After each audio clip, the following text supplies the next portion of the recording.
Dear students, good evening. आज मैं aptitude test में आयु से संबंधित कुछ सवालों के हल आप लोगों को समझाना चाह रहा हूँ। आज का सवाल है हमारा, माँ की वर्तमान आयु बेटी की वर्तमान आयु की 3 गुनी है। 12 वर्ष बाद माँ की आयु बेटी की आयु की 2 गुनी हो जाएगी। बेटी की वर्तमान आयु कितनी है, ये हमको फाइंड आउट करना है। चलिए इसका मैं सॉल्यूशन लिख करके डिस्क्राइब कर रहा हूँ। सपोज दैट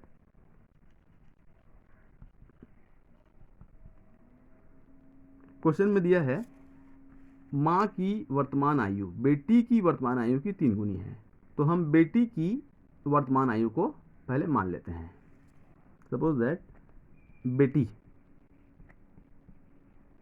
डॉटर की वर्तमान आयु को हम डी से डिनोट कर रहे हैं।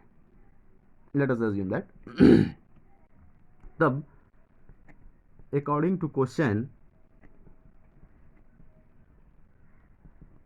माँ की आयु 3D होगी क्योंकि माँ की आयु जो है बेटी की आयु की 3 गुनी है, ये हमको क्वेश्चन में दिया है, तब ये चीज़ होगा। अब आगे बढ़ते हैं और क्वेश्चन में अगला स्टेटमेंट दिया है 12 वर्ष बाद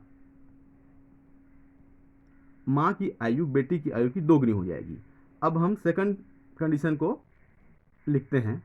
12 वर्ष बाद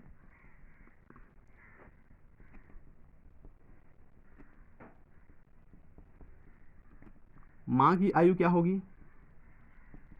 वर्तमान में ये आयु है 3D है, तो निश्चित रूप से 12 वर्ष बाद 3D प्लस 12 होगी।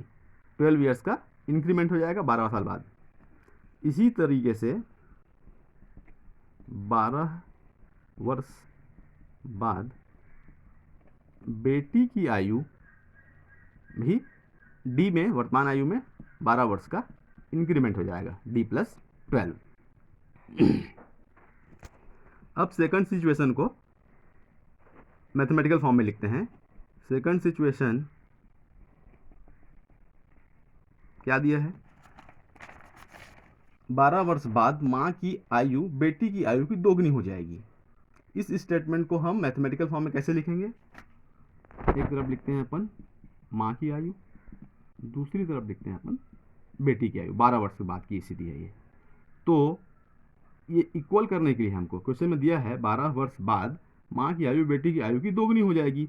ये आयु जो है माँ की आयु इससे 2 गुनी है ये, तो हमको इक्विवेलेंट करने के लिए इधर 2 का मल्टीप्लिकेशन करना होगा, तभी ये स्टेटमेंट सेटिस्फाई होगा।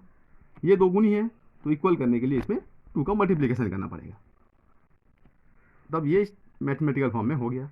इसको आगे बढ़ाते हैं। 2D plus 24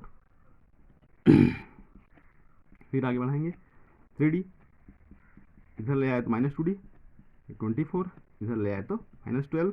this implies that D is equal to 12। ये हो गई बेटी की वर्तमान आयु। D हम बेटी की वर्तमान आयु लेके चले थे D, और ये हमको मिल गया 12, और यही हमको ज्ञात करना था। तो हम बेटी की वर्तमान आयु कितनी है, तो ऑप्शन में D आएगा 12।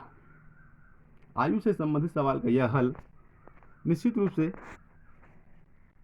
सभी प्रतियोगी परीक्षा की तैयारी करने वालों भाइयों के लिए उपयोगी होगा। धन्यवाद।